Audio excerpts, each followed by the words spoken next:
जी हाँ, करमपुर में भी जेटिन वेब न्यूज़ जे सॾ ते जेको सिंध जो सकाफ़ती ॾियारो आहे बिल्कुलु सिंधी मीडिया जेको ही सकाफ़ती ॾींहुं मल्हाइण जो ऐलान कयो। सभ खां पहिरीं त मां सिंधी ॿाहिरनि खे हिन दिसंबर सखावत जो जेको ॾियारो आहे उहो वॾे जोश ऐं जज़्बे सां मल्हायो वञे थो। मल्हायो पियो वञे करमपुर में भी ॾींहुं जेको आहे वॾे जोश ऐं जज़्बे सां मल्हायो हिन हवाले सां छा जी बिल्कुलु जेको ही करमपुर में जेकी सकाफ़ती रैली कढी वई आहे उन में शरीक अॻवाननि ऐं कारकुननि जो चवणु हो त नाज़रीन ख़बर आहे करमपुर मां सिंध जे ॿियनि शहरनि जी करमपुर में भी जेटिन वेब न्यूज़ जे सॾ ते 4 दिसंबर सकाफ़ती ॾींहुं वॾे जोश ऐं जज़्बे सां मल्हायो वियो। हर तरफ़ सिंधी सकाफ़त जा रंग निखरी पिया। अजरक ऐं टोपी जा तिजला सकाफ़ती ॾींहं जे मौक़े ते करमपुर हाई स्कूल खां पोस्ट ऑफिस चौक ताईं सकाफ़ती रैली कढी वई। रैली में शरीक अॻवाननि कारकुननि उस्तादनि शागिर्दनि शहरनि इलाइक़े वासियुनि खे सिंधी अजरक टोपी ओढियल हुई। सकाफ़ती ॾींहं जे मौक़े ते रैली में शरीक सिंधियुनि क़ौमी गीतनि ते झुमरियूं हयूं। सकाफ़ती रैली में शरीक अॻवाननि जी हाँ, करमपुर में भी जेटिन वेब न्यूज़ जे सॾ ते जेको सिंध जो सकाफ़ती ॾियारो आहे अजरक टोपी जो ॾींहुं उहो जोश ऐं जज़्बे सां मल्हायो पियो वञे। हिन वक़्तु जेका रैली निकिरी रही आहे रैली में शरीक जेके मुख़्तलिफ़ तंज़ीमनि जा अॻवान आहिनि असां सकाफ़ती ॾींहं जे हवाले सां उन्हनि सां ॻाल्हि ॿोल कंदासीं। अचो त बिल्कुलु जेको ही 4 दिसंबर सिंध जी सकाफ़त जो ॾींहुं आहे ऐं टोपी अजरक जो ॾींहुं ऐं मुख़्तलिफ़ सिंधी चैनलनि जे तरफ़ां मल्हायो वेंदो आहे ऐं हीअ जेको आहे त तमामु सुठो ॾींहुं आहे ऐं हिन खे असां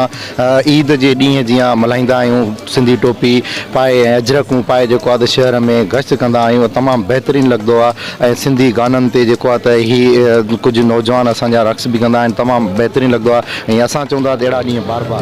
सभ खां पहिरीं त मां सिंधी ॿाहिरनि खे हिन अॼोके ॾींहं ते मुबारकबाद पेश कयां थो जेको हीउ ॾींहुं सिंध जो ईद जो ॾींहुं आहे। हिन जे करे ऐं अल्लाह साईं खां दुआ बि आहे त इंशाअल्लाह सिंध सलामत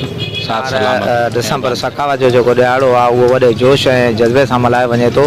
ऐं हिते मुख़्तलिफ़ रेड़ियुनि ते जेको आहे अजरक टोपियुनि जा स्टाइल लॻाया वञनि था। हीअ जेकी 4 दिसंबर आहे असांजे जेको आहे ईद खां वधीक जेको ॾींहुं आहे असां हिन ते वरी ख़ुशी था कयूं। असांजे स्कूल जा शागिर्द तोड़े उस्ताद या हिते शहर जा तोड़े ॿाहिरियाड़ी जा जेके माण्हू आहिनि उहे हिन ॾींहं खे वॾे जोश ऐं जज़्बे सां मल्हाए रहिया आहिनि ऐं असां अॻियां लाइ बि हिन जेके ॾींहं खे वॾे जोश ऐं जज़्बे सां बिल्कुलु सिंधी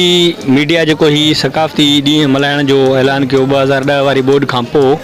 हीअ तमामु बहितरीनु क़दम आहे। असां सिंधियुनि खां जेका विसरियल सकाफ़त हुई उहा जेको आहे ॿीहर सिंधी मीडिया जे सॾ ते उहा यादि ॾियारी वई ऐं हीउ ॾियारो मल्हाइण जो जेको बानी आहे उन खे बि सलाम पेश कयां थो जंहिं असांखे इहे ईद जो ॾींहुं फ़राहम कयो। हीअ सकाफ़ती एकता ईद जेका आहे उहा तस्बीर मणियनि जीअं सॼी सिंध खे उन पोइ हिकु कयो आहे ऐं हिन साल बि 2010 वारी बोर्ड खां पोइ हीअ बि जेको आहे हीअ बोर्ड जो हिकिड़ो साल हुयो बरसाति मुतासिर लखे माण्हू जेको आहे बरसाति सबबु दरबदर थिया। असां उन्हनि सां बि यकजहती जो इज़हार कयूं था ऐं हीअ सकाफ़ती ॾींहुं जेको आहे हीअ असांजी ईद आहे हिकिड़ी उनखे भरपूर नमूने सेलिब्रेट कयूं था ऐं असां नौजवान नसुल जेको असांजो आईंदा जे मुस्तक़बिल जा जेके महिमान आहिनि उन्हनि खे बि ॿुधाइणु चाहियूं था त हीअ हिकु असांजो सकाफ़ती ईद जो ॾींहुं आहे जेको हर साल जीअं मल्हायो वेंदो आहे ऐं हमेशह इन ई ॾींहं खे सुठे तरीक़े सां हर साल नए तरीक़े सां उनखे वधीक पुरजोश नमूने सेलिब्रेट कयो वेंदो आहे ऐं सॼी सिंध जीअं करमपुर में बि अॼु तमामु जोश ऐं ख़रोश सां हीअ ॾींहुं मल्हायो पियो वञे ऐं इन रैली में जेके शरीक उस्ताद शागिर्द शहरी समाजी वर्कर आहिनि उन्हनि खे हीअ ॾींहुं जेको आहे मल्हाइण ते भरपूर ख़राज तहसीन पेश कयो। करमपुर में जेकी सकाफ़ती रैली कढी वई आहे उन में शरीक अॻवाननि ऐं कारकुननि जो चवणु हो त सिंध जे ॿियनि शहरनि जीअं करमपुर में बि जेको सकाफ़ती ॾींहुं आहे वरी जोश ऐं जज़्बे सां जेको आहे त मल्हायो पियो वञे। आयद कयो त इहो हर साल जेको ॾींहुं आहे जोश ऐं जज़्बे सां क़ौमी ईद तौरु मल्हायो वेंदो। कैमरा में सिंगार नसीरानी सां गॾु जावेद उस्मान बिजाणी जेटिन वेब न्यूज़ हीर में चूंगार चढ़न जी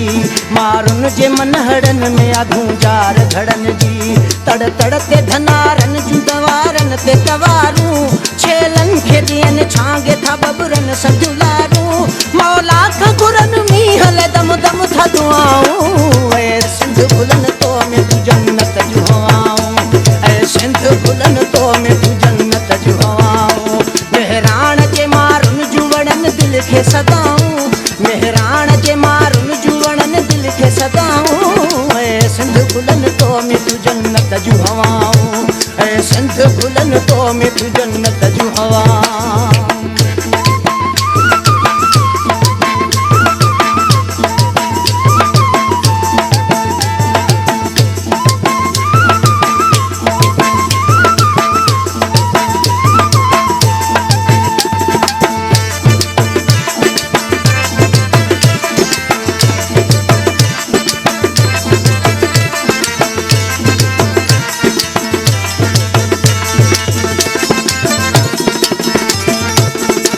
सिंधी जवान जोधा जोटन सुबुह जो जोड़ा हित मालवंत मारूं घर घर थियन विलोड़ा सिंधी जवान जोधा जोटन सुबुह जो जोड़ा